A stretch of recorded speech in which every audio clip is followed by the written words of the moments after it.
Hey guys, so these notes are going to be about shapes called parallelograms, and just like the word suggests, it's got parallel in it because our learning target is that I will be able to apply properties of parallel lines to parallelograms. So just a reminder, for parallel lines you want to label those A's and B's, so that's what I'm going to do first in problem right here.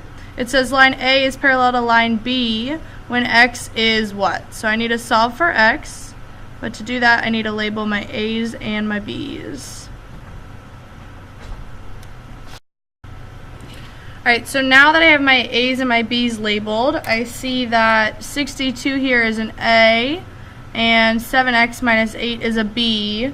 So I remember that an A plus a B equals 180. So this is all review from the beginning of the year. Now I can write my equation. So 62 plus 7x minus 8 equals 180. Combine these like terms here, so 62 minus 8 is 54, plus 7x equals 180.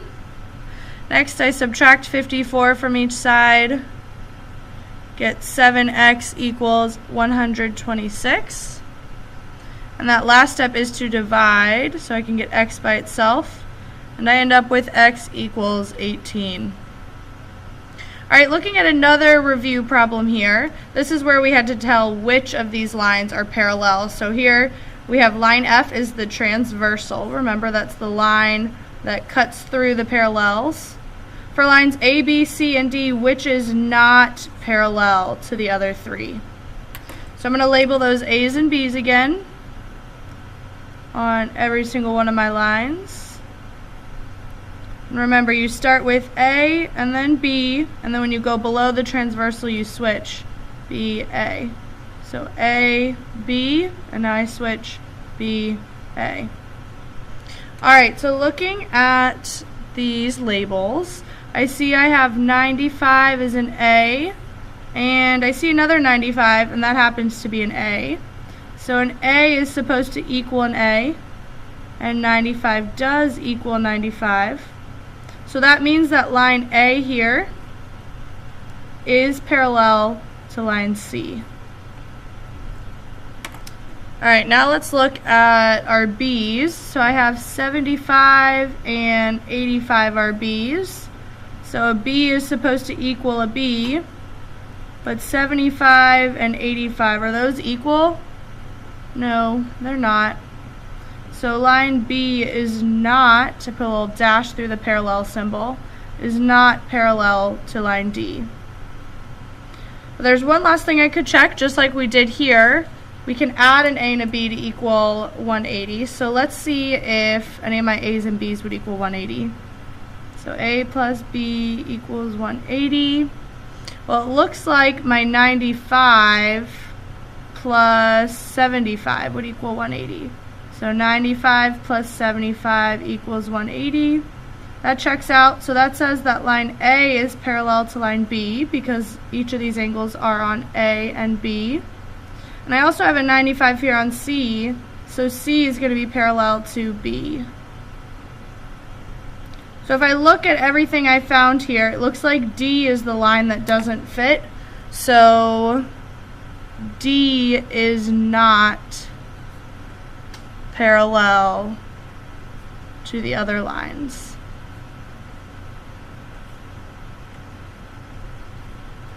Alright, continuing with our A's and B's review, I want you to go ahead and label all the A's and B's in this picture here.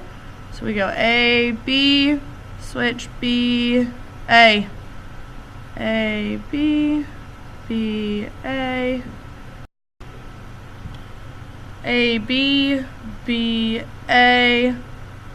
A, B, B, A. So now that I have all of those labeled, I want to see which angles are congruent to angle 6. So angle 6 is an A. So I want you to list all those angles that are A's here. So I see angle 1 and angle 9, angle 14, angle 3, angle 8, angle 11, and angle 16. So those are congruent. They're all A's. What angles are congruent to angle 10? Well, angle 10 is a B here. So we're going to list all those B's. So I've got angle 2, angle 5, angle 13, angle 4, angle 7, angle 12, and angle 15. So we were just listing all the A's and all the B's. Now I want to know which angles are supplementary to angle 6. So if 6 is an A, supplementary means I need to list the B's. So all these B's here are going to be supplementary to the A's. So angle 2, angle 5, 13, 4, 7, 12, and 15. And now I want to know which angles are supplementary to angle 10, which was a B. So all of my A's from up here are going to be supplementary. So angle 1, angle 9, angle 14, angle 3, angle 8, 11, and 16. Alright, the reason that we did all of this is because if you look at this shape here, doesn't that look like the inside of our parallel lines right here? It should, because this is called a parallelogram and it's made up of 4 parallel lines. So we're just real quick going to point out what the properties of parallelograms are. So 6 and 11 were A's up there, and 7 and 10 were B's.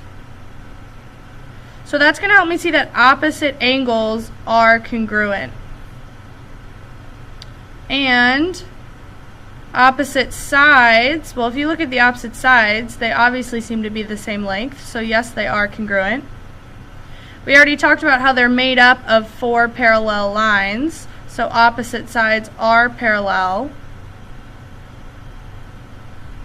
So if you wanted, you could extend lines this way and see that they are parallel, so that it looks just like our picture up top. Alright, now we look at those diagonals. Well, if you look at these diagonals, do they look congruent to you? Hope you said no, because the diagonals are not congruent, but the diagonals do bisect each other. So bisect means cut in half. The bi means 2 equal parts. So that means that this part is equal to this part, and this part is equal to this part. So they do bisect each other. Using all of these properties, we want to fill in this last problem here, and our video will be all done. So these are properties of parallelograms that you kind of look at from the picture and from using our parallel lines up here. So if I look at W, I want to find what W is. I see that it's this diagonal right here. Well, I know that this part of this diagonal is the same as this part of this diagonal, which the picture tells me is 5.